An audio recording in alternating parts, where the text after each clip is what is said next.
You are listening to Keep Canada Weird, a weekly weird news roundup by the Nighttime Podcast.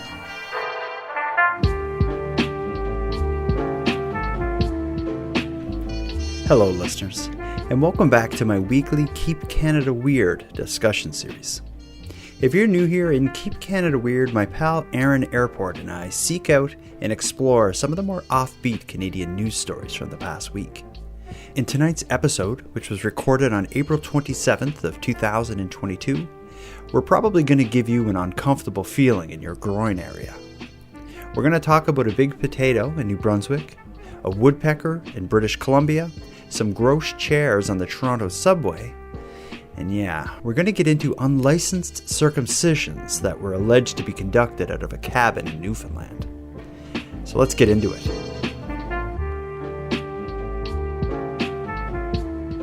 Aaron Airport. I don't know if you've noticed, but it's been very weird lately. Yeah, I have noticed, yeah. You have noticed it. Before we get into what has been making it weird and how that weirdness is manifesting itself, let's talk about you. Our schedule has been turned on its head.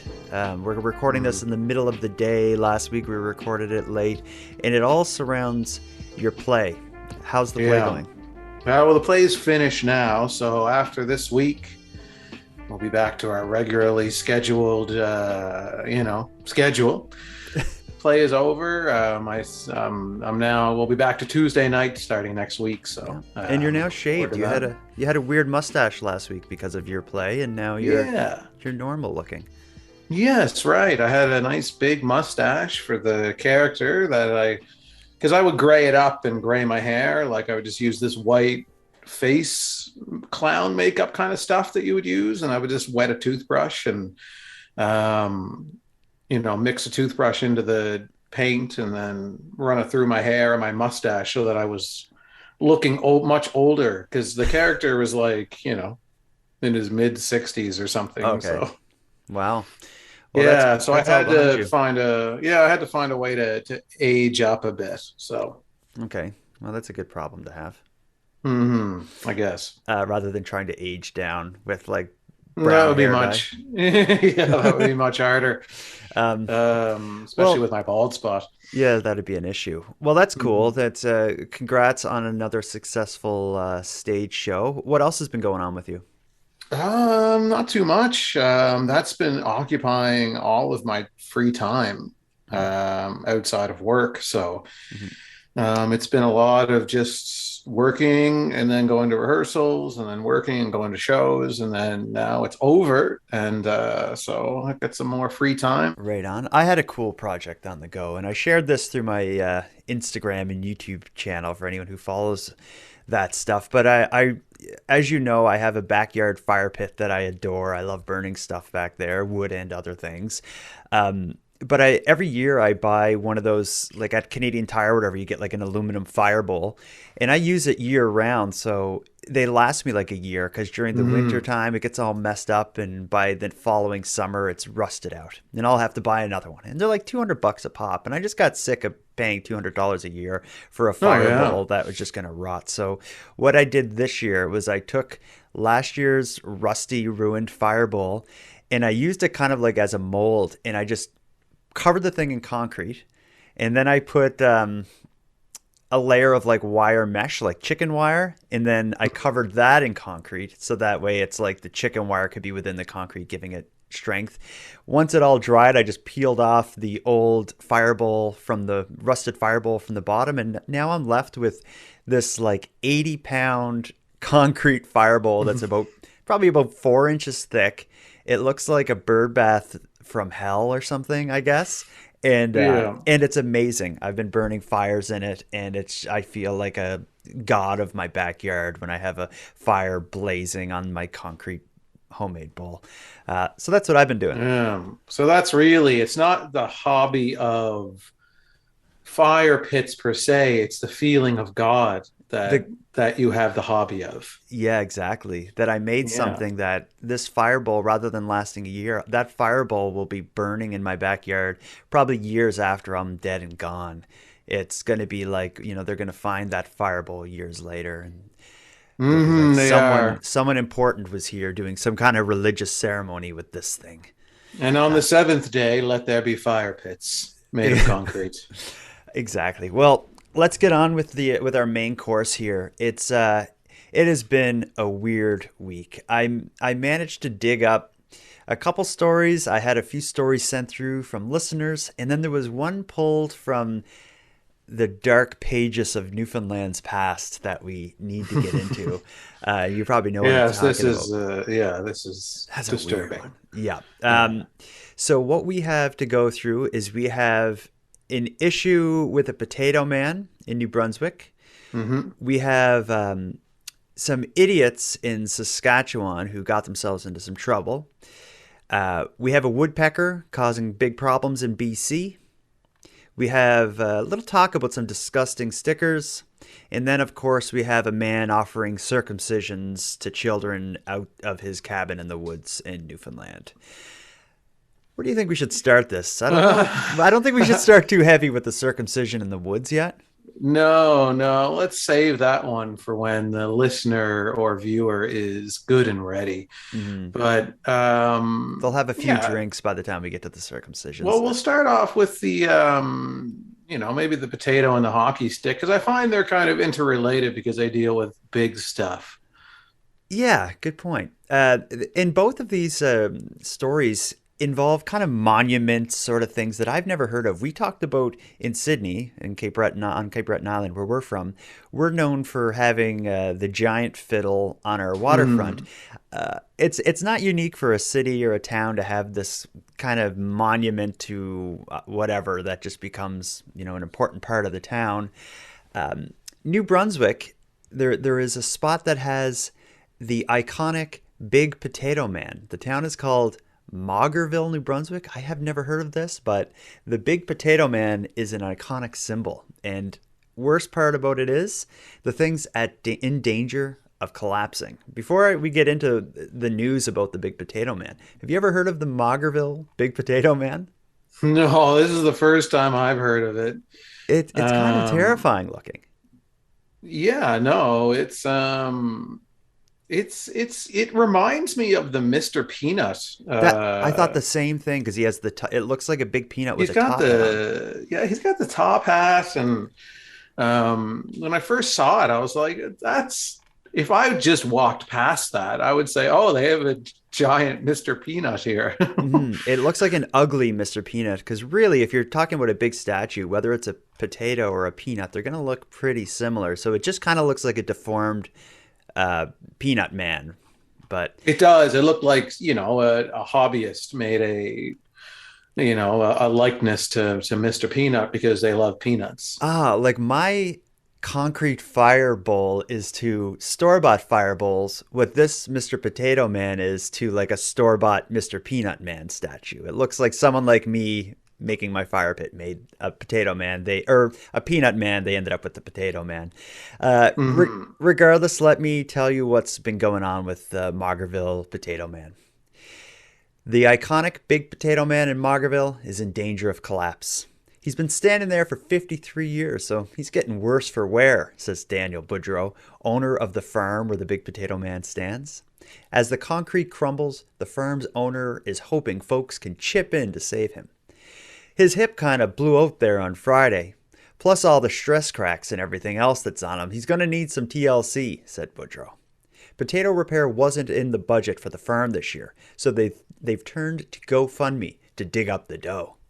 The response has been phenomenal. We're pretty impressed, said Boudreau. We're pretty much at our halfway mark. The Big Potato Man is a local legend in New Brunswick, and his larger-than-life image is known worldwide. I thought I'd take a picture to show back home to my daughter that lives out there, said Faye Goodine, visiting from Campbell River, BC. Just because it's an icon and we've always seen it, it's one of those things that we like to remember. Area residents can't imagine the property without the landmark. I hope they can fix it. It's always been there and something I'd like to continue seeing there, said Brenda Crook. Wayne Yeah. Cavanaugh says he has fond memories of the towering tater. When I used to live in Lincoln, which was basically right across from the Big Potato, and we used to go down to the river and look across, you could see the Big Potato, said Cavanaugh. The baked potato has a long history, sitting along the old Trans-Canada Highway route. He was installed by Winston Brommel. He was built out of rebar and mesh and concrete. Basically, he was commissioned by Carl Harvey, said Boudreau. The family of the farm's owners say they're happy to see plans to preserve the baked potato. As we get older, my cousin Buzz took over ownership of the farm when my uncle Carl died. So as far as the last name Harvey, I'm the last one there with my sons and my wife. It still holds value to the families, just memory and nostalgia, said Marcus Harvey, nephew of former Harvey farm owner. They're hoping the Big Potato Man can carry it on for another generation. They'll all stop in here. Everybody's got pictures somewhere, somehow, of the Big Potato sitting somewhere in a stack of pictures. Anybody who's been through the area, they always stop in, Boudreau said. He is hoping to get more donations rolling in to save the potato before it's too late and it continues to crumble. Wow. I'd like to be the journalist who collected those quotes. They were like the most mundane quotes.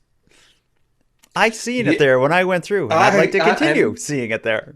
And when I stood over there, I also saw it. From over there. From over there. Yeah, it sounds like the people who live in the area like it and want to save it. Sure, why not? You're a tiny little town. You got a huge potato. That's like your claim to fame. You could save it, but they have a GoFundMe. I don't know how much money they need to raise to save this. It sounds like it's made of concrete. One of the good things about concrete is if it starts to deteriorate, you can just, get off the broken part and just add a bit more concrete. Like, it sounds to me what they need is a couple bags of concrete, which are about $8 a pop, and maybe some paint. I don't know. I mean, I guess I would have to see it in person to maybe have a better understanding of of what this giant potato needs. But why don't they just tear it down and build a brand new one? Well, yeah, because it's not the most attractive statue. I don't think. Why don't they say, in honor of our crumbling potato, we're going to build a new potato that won't crumble. We'll make it in a way that some kind of, maybe NASA could get involved, and maybe some kind of a space technology could build a giant potato that can be seen from space. And know what else they could do that'd be cool? If they take down the old statue, there's like special saws and stuff that you can get to cut through concrete. They could take down the old statue and with the saw cut it into strips that are kind of shaped like French fries and make like benches out of the old statue. If it is solid concrete, that could be cool. Yeah. That's the way to preserve or they the could legacy. let it crumble and just call it the biggest mashed potato, this side of. Well, they could let it crumble, put it in like a fenced-in area or something, and maybe with trucks or something, just smash it all up to powder, and it could be like a sandbox for kids, and it would be like play in the mashed potatoes. Yeah, or they could let it crumble down to the mesh that's underneath, and call it the biggest waffle fry. We got a lot of ideas. We got to contact Maugerville and help them out with this. Yeah, get the mayor on the phone. We figured it out. Well, regardless, we will follow the story as it develops. If there is ever a development, be it a replacement potato or repairs to the current aging potato. I'd say the only development that'll come out of this is, after our GoFundMe campaign ended, we have $40. And we fixed it. We bought 3 bags of concrete. We bought some concrete and fixed it.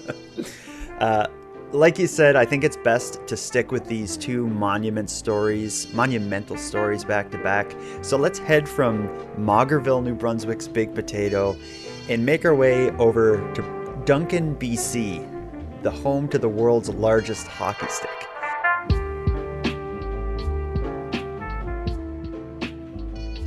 I'm going to ask you the same question. Did you know that Duncan, BC is the home of the world's largest hockey stick? And a follow-up question, have you ever heard of Duncan, BC? No to everything you just said. I've never heard of this place. I've never heard of the giant hockey stick.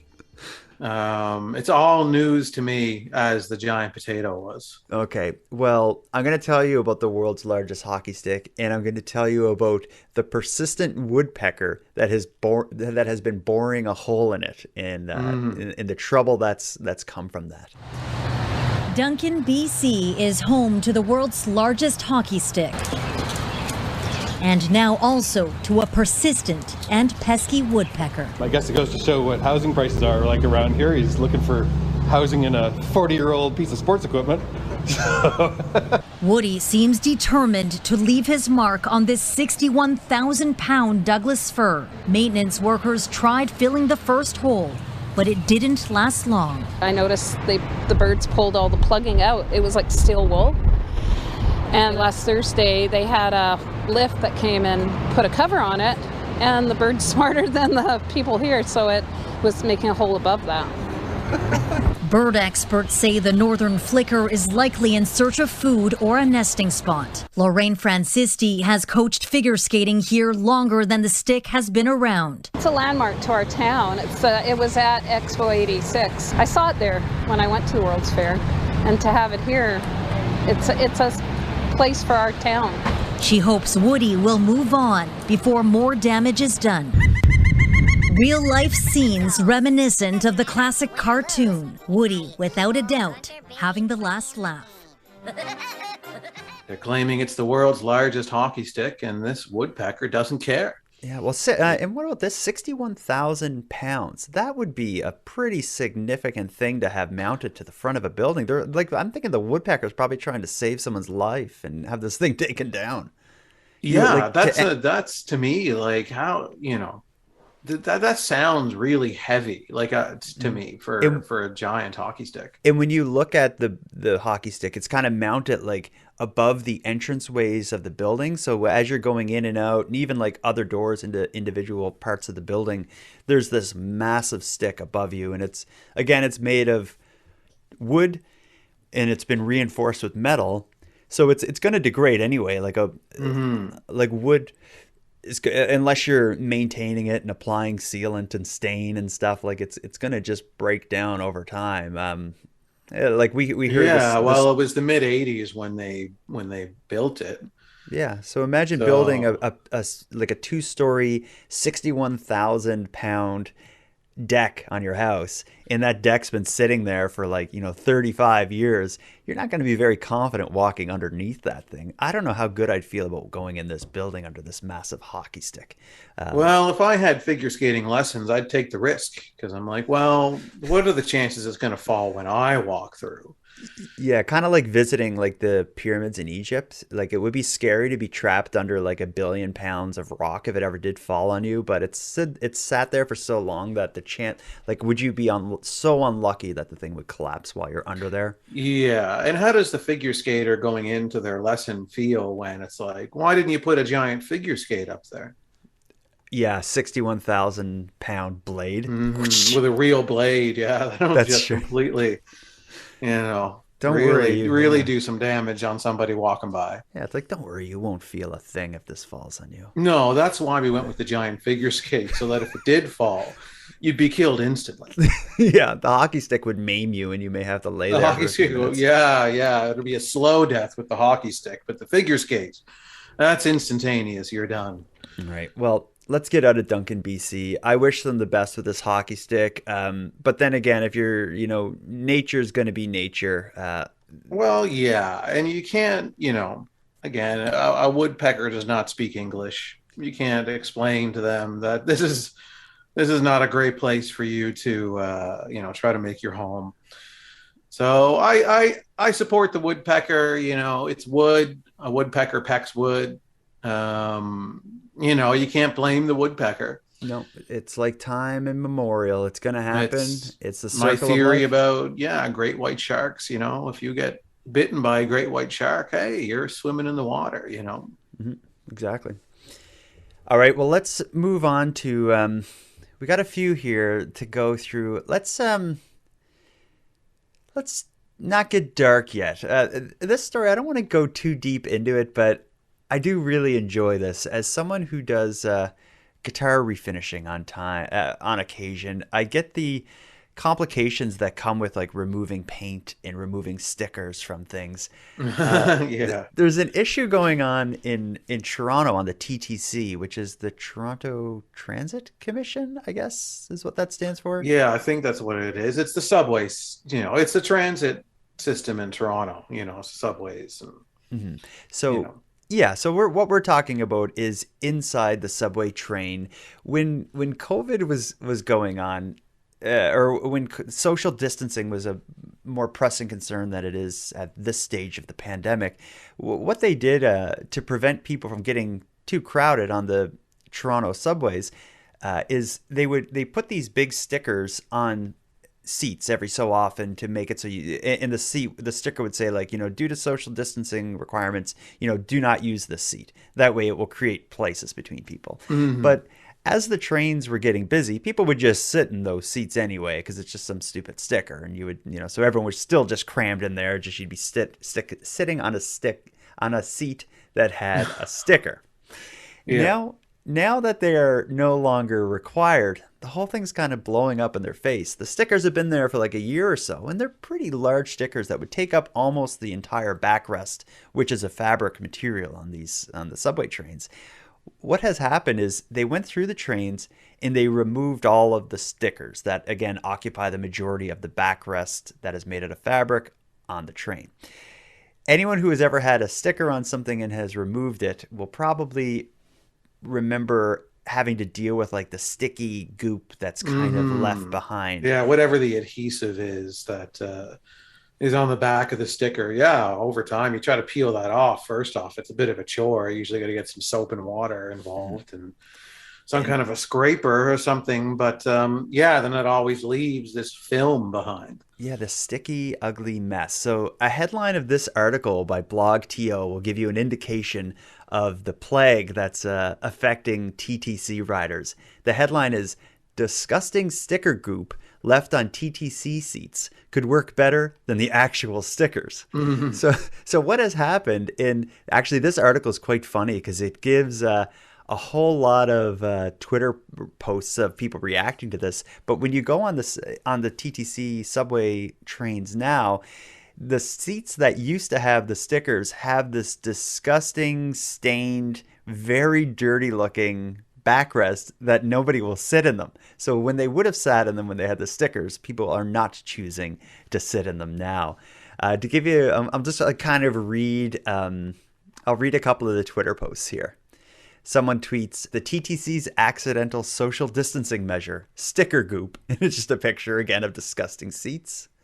Another Twitter user, whose name is maybe Jordan. It's not me though. They say, "I hate sure that." It's not you. It isn't me. They say, "I hate that residue with a passion.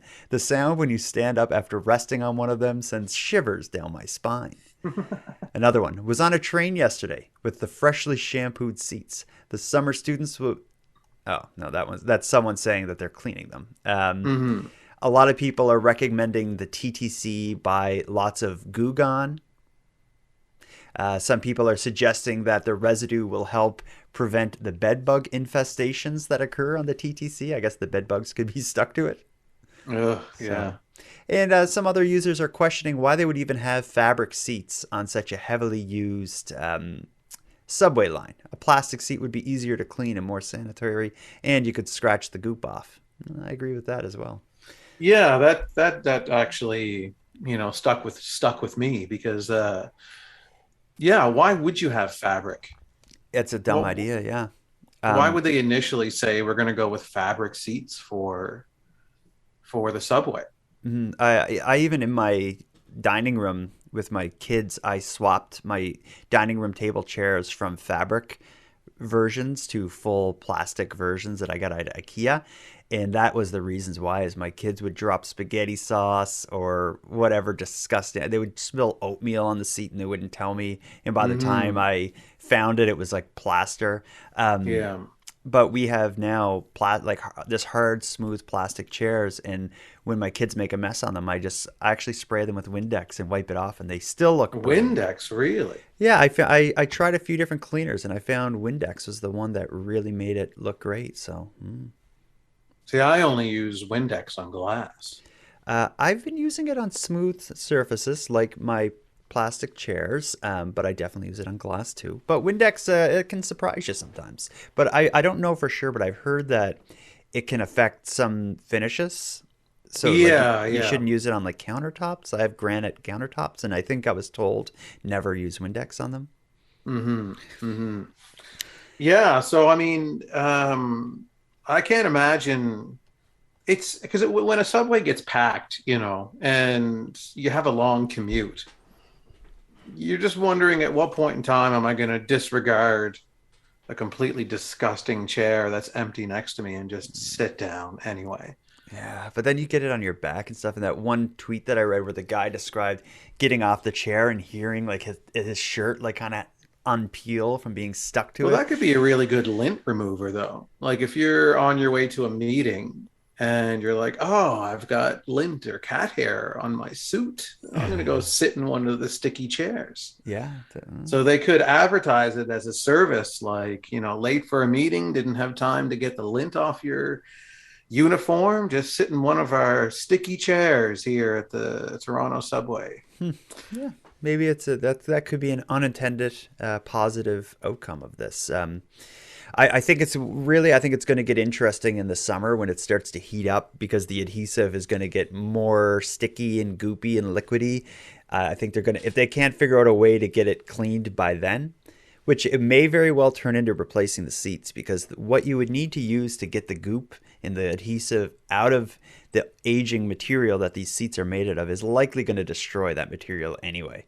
So I think and it's time to get rid of that material, because anytime I've been on the subway in Toronto, they're just nasty looking chairs. Yeah, they are. They were nasty before a sticker was on them for a year. So I think this is a final nail in the coffin for them to say, all right, let's start replacing these chairs. Let's move on to a story that I'm not really looking forward to.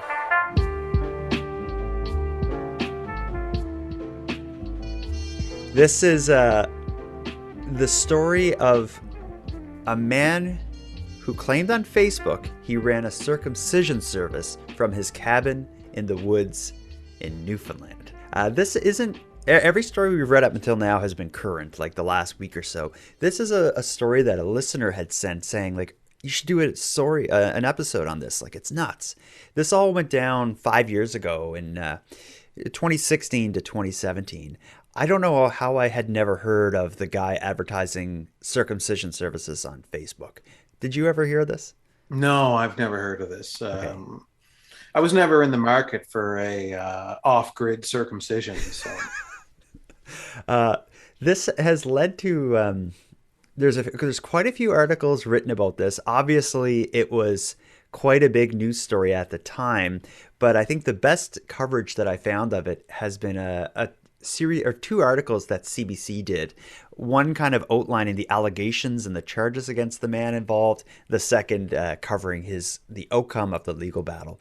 So to tell the story, I'm going to read a bit from a March 15th, 2017 CBC article, again with the headline, "Man claimed on Facebook he ran a circumcision service from his cabin in the woods." And the subtitle is, "Mother says Josh Chubbs offered to perform operations on her young son." This is like a horror movie. So let's get into it. No, it's weird. Any stories about like that part of somebody getting hurt? Like I have a hard time not having this like reaction that causes me to flex all my muscles at once and just go like, ugh. So let's see if I can read through this. Yes. Do you know the feeling? Like, oh.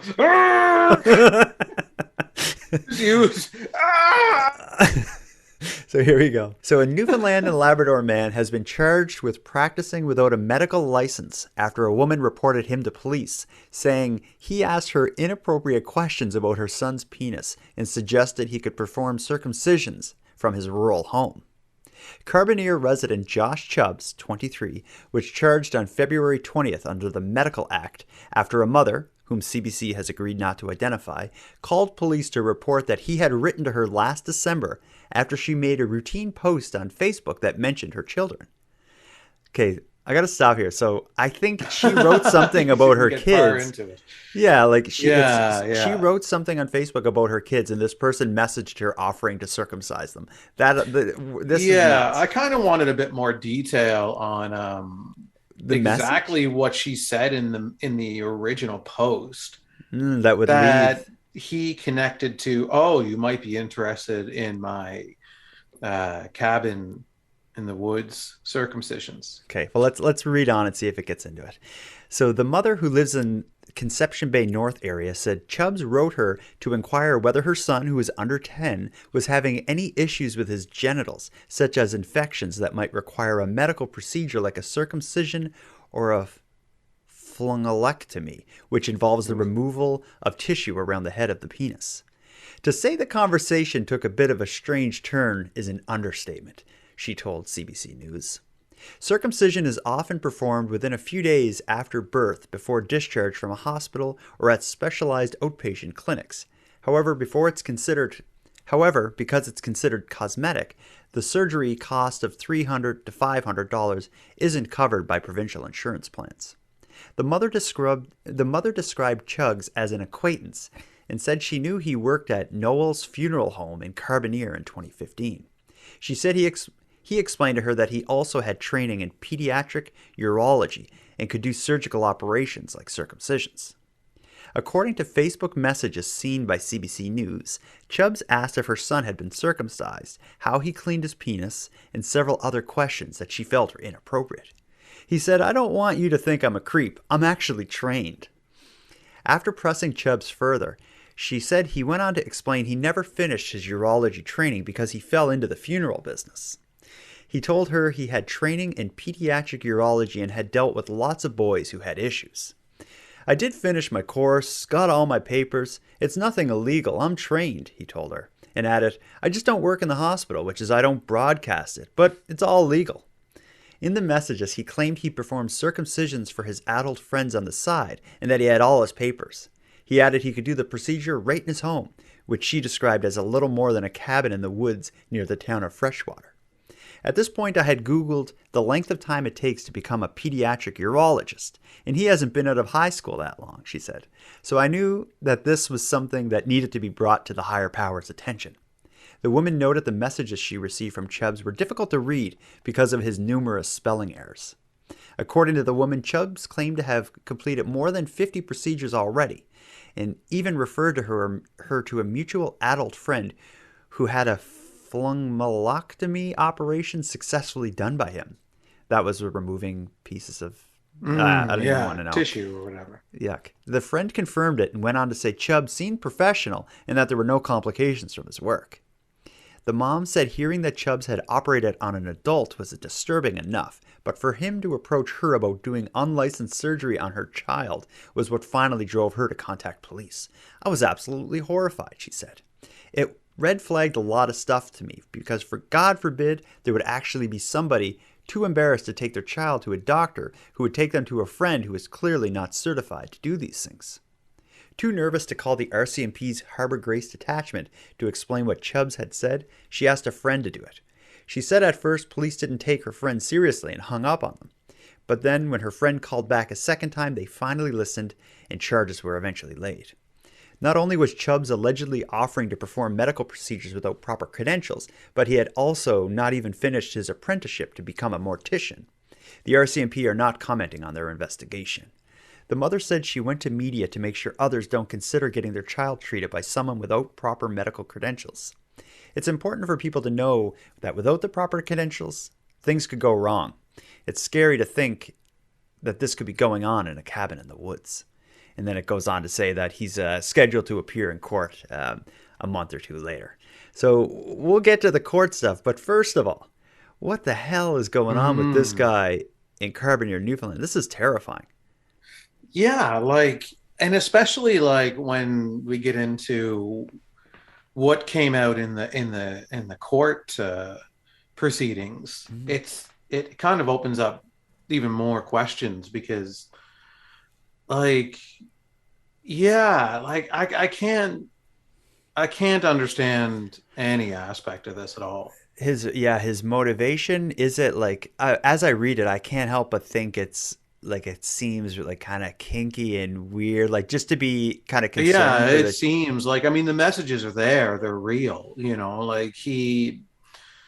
whether or not this guy has ever performed any of these procedures is a different story, but it seems very disturbing that particular procedure is something that he would want to try and convince people to have done where he lives. Yeah, and like, would he have gone through it? Like, whether or not he's done it before, would he have gone through it if she's like, I'm gonna drive out to the woods with my young child, and yeah, like you can just, you got all your papers and stuff, and all, you know, like she said, all his messages, it was hard to read because they were so, the spelling was so The poor. spelling was So really bad. Oh, it's like, come on, this is nuts. Well, Yeah, so what does he think is going to come of this? Like when he's approaching someone to try to convince them to have their child circumcised in his cabin in the woods. Like, does he think somebody's going to agree to that? well, he's asking. Well, I guess that's going to be a question for the courts. Let's get to the decision. Late last year, there were whispers around Carbonear that Joshua Chubbs, a local mortician, was offering circumcisions out of his home in the woods. The mother of a young boy approached him online, trying to put an end to his bogus doctoring. She told NTV News in April that Chubbs claimed to have operated on a large number of people, but the court today found Chubbs' claims to be unfounded. Joshua Chubbs was initially charged with practicing medicine when unqualified and advertising medical services without a license. He pleaded guilty to the advertising charge last week when the charge of practicing was dropped. He's satisfied with the outcome. I think it was the right choice. So. In court today, the judge acknowledged the attention the case has received, saying he couldn't base a sentence on speculation. The facts, he said, showed that while Chubbs made the offer to operate on the 7-year-old boy, he didn't act on it. Judge Bruce Short says it was disconcerting that Chubbs pretended to be a physician with medical skills, but he said the bottom line was no one was physically affected. Well, I mean, it was an odd charge to begin with, but I think more so there was, as the judge, you heard him comment, there was an awful lot of rumors and speculation that were unfounded, and I think that's fueled a lot of interest. Noting the 23-year-old cooperation with the investigation, his age, and future prospects, the judge sentenced the man to 1-year probation and 40 hours of community service. Justice Short suggested the 23-year-old defendant seek some counseling. After signing some documents, Chubbs left the court to begin the difficult task of settling back into his daily life. Yeah, so he, for what to me is like kind of like, before he was a serial killer, this is what he did. Like, that's kind of, I feel like that's the story. He got 40 hours of community service and 12 months probation. So, yeah, the behavior is alarming. And it's, now they're saying that nobody has ever actually he hasn't performed any of these actual surgeries. So that's good. But what if somebody said, I can't see anybody agreeing to have him give them a circumcision. It's just, it's completely absurd to think that there's anybody out there who needs a circumcision will be like, you'll off so I can save $500. I'm going to get it done by you in your cabin. It doesn't make any sense. So, but a logical person wouldn't fall for it, but there are vulnerable people or people who don't know what's going, who just would make bad decisions. Or maybe it's someone who's new to the country and they don't realize, how to arrange it here. Because in some cultures, circumcisions are so common that they may come to Canada where it's not as common and try to find a way to have that done for their children and end up in this guy's grasp. So you kind of got to think about that. I'm just thinking, regardless of whether or not he did it, it's I feel like I would bet anything that this guy would have went through with it if she took him up on it. Oh, I'm sure he would have. He obviously had some kind of a motivation to he was trying, so many times to convince somebody to do this, that he clearly had a motivation to want to at least attempt it. And then I wonder, was it sexual? What was his thing? Why would he want to do this? It would have to be, I would say. I can't see somebody being a hobbyist circumcisioner, for lack of a better term. Circumciser. Circumciser. Well, what about Yeah. The circumciser. what we also didn't touch on is like, of course he's like a mortician or works in a funeral home, like because you can't be creepier than trying to get people on Facebook to let you circumcise their kids if your day job isn't Yeah, don't working. worry. I deal with dead people all the time. Yeah, You should let me cut your penis. Oh my god, this guy. It's just so I can't. But it has to be sexual for him. There has to be some kind of an extreme sexual kind of perversion that he has. That's the only thing that would make sense to me, because if the circumcisions only cost between $300 and $500 from a pro, if he wanted to make a business, he'd have to be charging less than that to make people take the risk of doing it at his cabin. So he'd have to way undercut them, and it would be like some work and time. Like, so even if he was getting like $150 each one or something and had like a lineup of people getting it done, it's still not enough money. So I can't imagine he's doing it for financial reasons. It did say that he had some connection to the family, to this person he was offering this service to.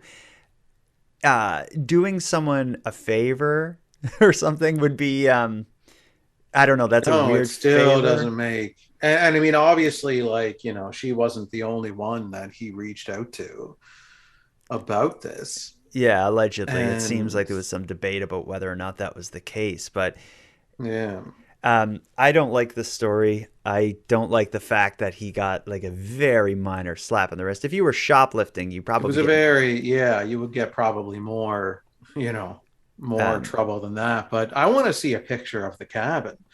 Yeah, I want to see like what, she describes it as little more than a cabin in the woods. Because when you say cabin in the woods, instantly a rundown, beat up old shack in the woods is what comes to mind. Mm-hmm. Creepy horror movie style thing. Like, is this that, or is this like, a fairly decent home in the woods that you would technically call a cabin? That is a good question. I don't know. And I hope that his cabin is far away from me and my children. I think that's... Well, it's at least in Newfoundland. We know that. So. Yeah, that's true. That's I think you're okay. Away. It's in a whole different area code. I'm safe.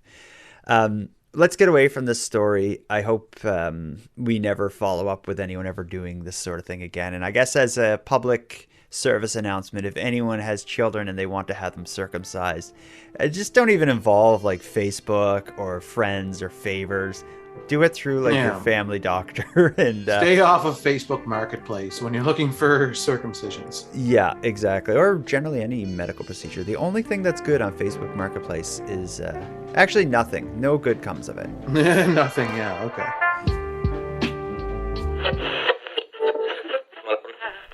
Hello, listeners. Sorry to pull you out of the episode like this, but I want to give you a bit of a tip on how you can support the creation of this show and look great doing it.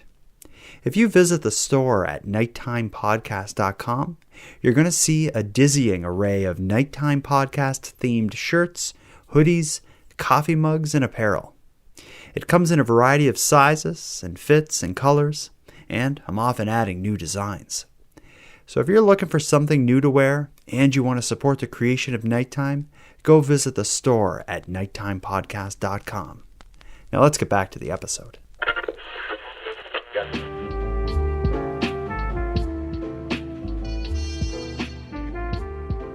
We're going to wrap up the night, Aaron, with a crime in Canada. I think that is the best. That is the best way to describe this. This is some idiots in Saskatchewan who would probably be dumb enough to wind up getting their kids circumcised by people they met on the internet that work at funeral homes. That's how dumb some of this is. I'm going to read from... What we're going to look towards is a CTV News article that outlines what had happened last week in Saskatchewan. The headline of the article is "Impaired driver with someone riding in the trunk came to pick up buddy from traffic stop," Saskatchewan police say. So here we go. An unusual series of events led to an impaired driving charge, according to Corman Park Police Service. It all began with a roadside stop a Wednesday night just outside of Saskatoon along Highway 11. Officers were in the process of charging a person with driving while disqualified and impounding their vehicle, according to a Facebook post from the police service. When the person's friend arrived to give that driver a lift, she appeared to be under the influence of alcohol, police said. The driver failed a roadside breath test and was subsequently arrested for impaired driving, police say. According to police, a search of the vehicle turned up alcohol and, after hearing knocking, a person inside the trunk. A woman was riding there by choice and was unharmed, according to police. So that is all we know about this story.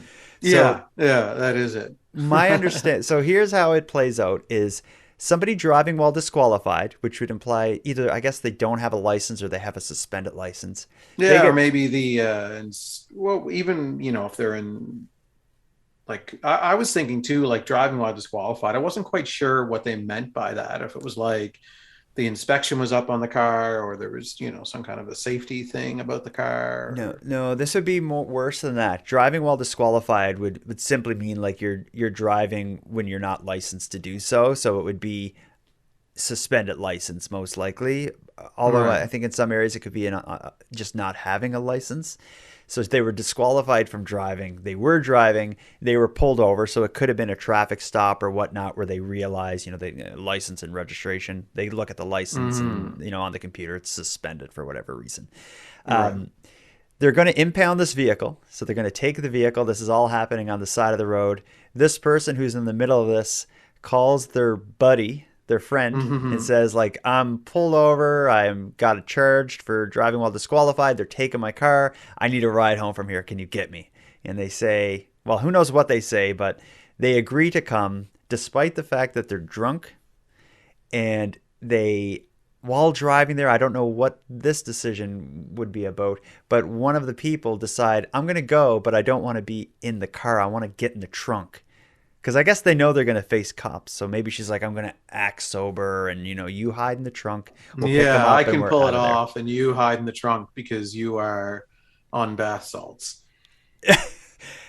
Needless to say, this cop had a memorable night that will certainly go down in history for them as one of the more bizarre nights of their career when they arrest someone for drunk driving at a traffic stop and then find somebody knocking from inside their vehicle. I wonder if the person in the trunk heard the arrest and heard them be like, walk this straight line. We're charging you with driving intoxicated. And they're just like, I'm in here. I don't want to complicate anything. I know you got a lot on your plate right now, but I'm in here. Oh man, these people. They should. I don't know what to say other than like there are. You said earlier, like, who would ever take up someone for circumcisions who are doing it at their garage? Well, who would put someone in the trunk while they're drunk and go pick up their friend at a traffic stop? Well, I mean, I could see, okay, you're at a party, everybody's hammered. You get a message from your friend whose license is suspended that they've been pulled over and they need a ride. Like, yeah, we'll go get them. Like, oh, I'm pretty wasted. Will you go in the trunk? I've only had a few, I don't know. Oh, yeah, I'll go in the trunk. Yeah, I guess like drunk people will do stupid stuff, but like I don't drink, but my first instinct would be like, does anyone have $10 so they can get a cab? Yeah, but again, you're sober right now. True. Like you're coming from a very clear perspective. I'm gonna have to think about this next time I've had like 4 coffee or too much Diet Pepsi and I'm intoxicated. Yeah, that'll be the equivalent. Yeah, for you is your metal straw clipped your teeth a few too many times. After your the aluminum is going through the aluminum's starting to affect me. Yeah, you have aluminum poisoning. Regardless, though, this is a stupid decision they made. This person who was driving while disqualified is going to have big problems for that. The person who was drunk driving is going to have huge problems for that. The person who was in the trunk, I don't think they did anything wrong. They're probably just going to be like... Well, no, they were just like, well, if she can't drive her car back, you should know that I'm in here. Yeah. How did they get home? The article needs to did the cops be like, oh, I guess we'll don't call anybody else. I'm going to get you home. I'm assuming the cops probably put them in the back. the cruiser and took them home themselves. And how old are these people? Alcohol is enjoyed by many ages. So we're looking at a pretty wide, set of ages here. Well, the court documents would be interesting. I would like to. Who knows what they'll plead or whatever. I can't imagine this case is going to get dragged through court, but it would be interesting to hear some of the facts and maybe learn a little bit about these people's backgrounds. It could have just been a stupid night where they made some big mistakes, but I would like to think that this is just another step along the long life of bad choices for these people. Well, yeah, it's more than likely they, I don't know, are going to stay at the same level for the rest of their lives. Don't worry about offending them. I'm sure they don't listen. Hey, but if they do, please email me. Yeah, and just kind of chart out the evening for us so we have a better understanding of what really happened. Yeah, I'm holding out some hope for these people that it was just, maybe they're doctors and lawyers and accountants, and they just were, at a staff party that just went awry. Yeah, that's pretty likely. These sound like doctors and lawyers that would do this. Yeah, these are professionals from the community. I should let you know that I am a professional and I'm in here. Yeah, you're right. That's what happened. I'm going to go with that. So if we can find out who they are, I think, this was just one bad night in a lifetime of reputable service to the community, and if anything, we owe them a thank you and an apology, because you called them idiots right off the start. Yeah, that's a good point. Sorry, guys. Or sorry, sir. Hey, man. Well, let's wrap this up. We don't have any voice memos tonight just because our schedule has been a little wacky. But that said, if you're listening and you have a story of something bizarre that happened in your town, either last week or within the last however many years, let us know. A story we haven't covered yet that you think would be worth some time on the show, get at us. Or if you have, something you want to say, leave a voicemail. Yeah, and I don't want to call her out or anything, but your beef with Ellen has gone silent. I haven't heard a thing. I consider that a victory. Let's end it with that. Aaron, until next time, help the big potato. Turn the lights on, turn the lights off. I had nothing for that. Turn the lights on, turn the lights.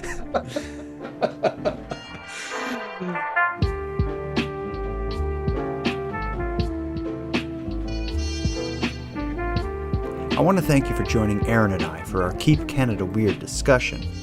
But before we part, I'm going to give some thanks. First, a big thanks to Aaron for sharing another evening with me and with you, the listeners of Nighttime. A big thanks to Monty Datta for contributing the music for this episode, and a thanks to the internet's favorite cult leader, Unicole, for supplying the intro and outro narration.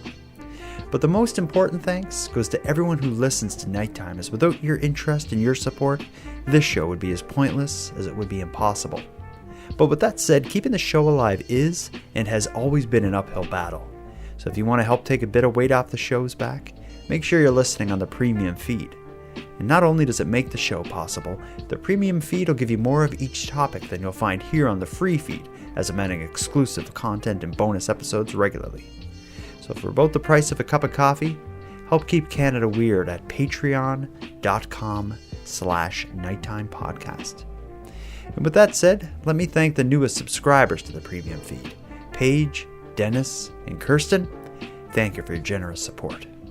And for anyone else who'd like to support the show but can't do it financially, you can help keep Canada weird by simply sharing this episode on social media and letting like-minded friends know what we're doing here.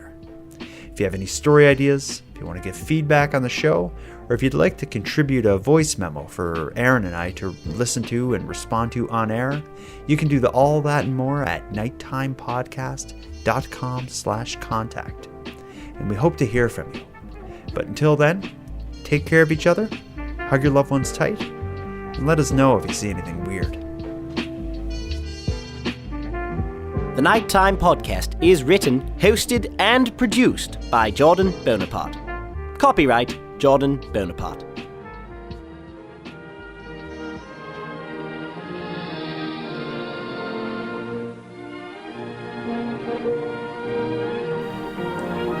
Beautiful, serene, majestic. The true North. Strong and